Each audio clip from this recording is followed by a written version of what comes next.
বন্ধুর লাশ নিয়ে অ্যাম্বুলেন্সে করে তার গ্রামের বাড়ি যাচ্ছি। সময় কাটানোর জন্য ফোনটা বের করলাম। ঠিক সেই মুহূর্তেই মোবাইলে একটা মেসেজ আসে। আমার সামনেই আমার প্রিয় বন্ধুটি কফিনের মধ্যে লাশ হয়ে পড়ে আছে।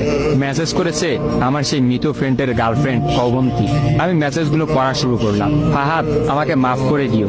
আমি যেই বাবার চোখের দিকে তাকিয়ে কখনো কথা বলতে পারিনি, সেই বাবা যখন অসহায়ের মতো আমার সামনে দুই হাত জোড়ে কান্না শুরু করতে লাগলো, তখন সেই বাবার ভালোবাসার কাছে আমাদের ভালোবাসা হার মেনে গেল। তাই আজ 11 দিন ধরে আমি অন্য মানুষের স্ত্রী।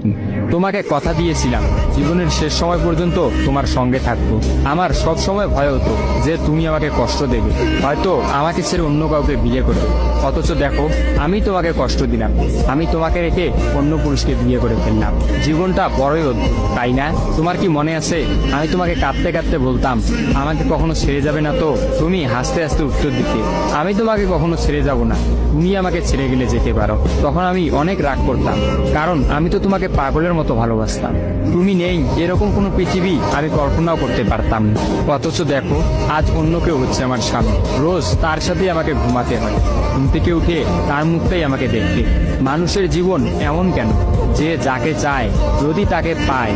প্রকৃতি তাতে কি এমন আসে যায়? কেনই বা প্রকৃতি তাদেরকে কাঁদায়? হুট করেই সবকিছু হয়ে গেছিল, তাই আমি ইচ্ছে করেই তোমার সাথে যোগাযোগ বন্ধ করতেই আমার নাম্বারটা বন্ধ করলাম। বিয়ের দিন ভাইয়ের ফোন হাতে নিয়ে আমার ফেসবুক আইডিটাও ডিলিট করে দিলাম। তুমি অনেক কষ্ট পেয়েছো আমি জানি, যার সঙ্গে সারা জীবন কাটাবো ভেবেছিলাম তাকেই শেষমেশ কষ্ট দিলাম।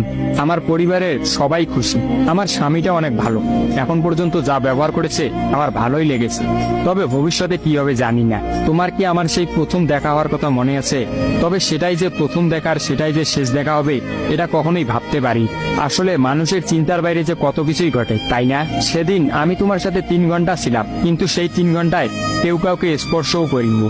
কিন্তু তুমি যখন আমাকে তোমার রিক্সায় তুলে নিতে তোমার হাতটা বাড়িয়ে দিলে, তখন আমি তোমার হাতটা প্রথম স্পর্শ করেছিলাম। বিশ্বাস করো, সেদিন আমার কিছুতেই তোমার হাতটা ছাড়তে ইচ্ছা করছিল না। তোমার ঘরে আমার জন্য কিনে রাখা শাড়িগুলো নিশ্চয়ই এখনো আছে। আচ্ছা, আমি তো এখন আর তোমার নই, ওই শাড়িগুলোকে আমি পাবো? তোমার তো যখনই কোনো শাড়ি পছন্দ হতো তুমি কিনে রেখে দিতে, আমি বলতাম বিয়ের পর সবগুলো একসঙ্গে নেব।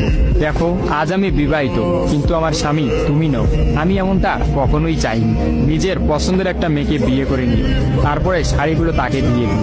মেয়েরা শাড়ি কতটা পছন্দ করে তা কি তুমি জানো? যদি না জেনে থাকো তাহলে বিয়ের পর তোমার বউকে দিয়ে উপলব্ধি করে নিয়ে।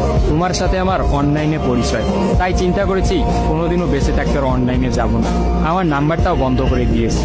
আজকের পর থেকে আমাদের আর কোনোদিন কথা হবে না। তোমার কাছে একটা অনুরোধ, যদি চলার পথে আমাদের কোনোদিন দেখা হয়ে যায় তাহলে প্লিজ তুমি অচেনা হয়ে চলে দিও।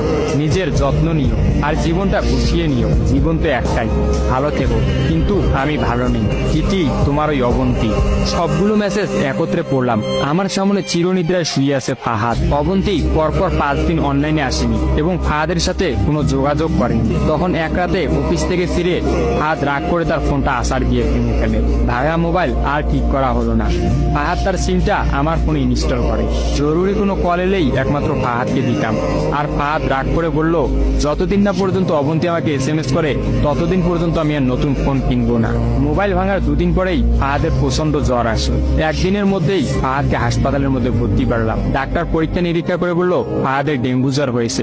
তবে চিন্তার কোনো কারণ নেই। ডাক্তারের কথা বিশ্বাস করেছিলাম, কিন্তু ডাক্তার তো সবকিছুর খবর জানেন না। যিনি জানেন তিনি হচ্ছেন সৃষ্টিকর্তা। ফাহাদের হয়তো এই জ্বরকেই মৃত্যুর একটা ওসিলা বানিয়েছিলেন। যেই ডাক্তার বলেছিল চিন্তার কোনো কারণ নেই, আজ সকালে সেই ডাক্তারই ফাহাদকে মৃত ঘোষণা করলো। ফাহাদের আর জানা হলো না অবন্তীর কথা। আমিও অনেক ভেবে সিদ্ধান্ত নিলাম অবন্তীকে আর ফাহাদের মৃত্যুর খবরটা জানাবো না। অবন্তী যদি আর সত্যি অনলাইনে না আসে আর সেই পুরোনো সিমটা ইউজ না করে, তাহলে সে ফাহাদের মৃত্যুর খবর কখনোই জানতে পারবে না। কি বা লাভ এই সত্য সংসার জীবন শুরু করা মেয়েটাকে কষ্ট দিয়ে? অথচ আমি ভাবলাম সে হয়তো ভাববে ফাহাদ অনেক ভালো আছে। কোনো একদিন শাড়ি পরতে গিয়ে হয়তো অবন্তী ফাহাদের কথা চিন্তা করে।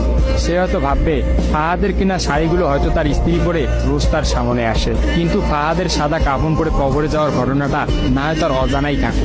আমি ফাহাদের নাম্বার থেকে অবন্তীর ফোনে একটা মেসেজ দিলাম, আমার জন্য ভেবো না, স্বামীর সাথে নিজেকে মানিয়ে নেওয়ার চেষ্টা করো। বিবাহ বন্ধন জীবনের সবচেয়ে বড় একটা বন্ধন।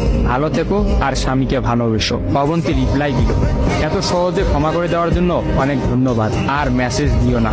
বিদায়, চির বিদায়। আমিও মোবাইলটা পকেটে রাখলাম।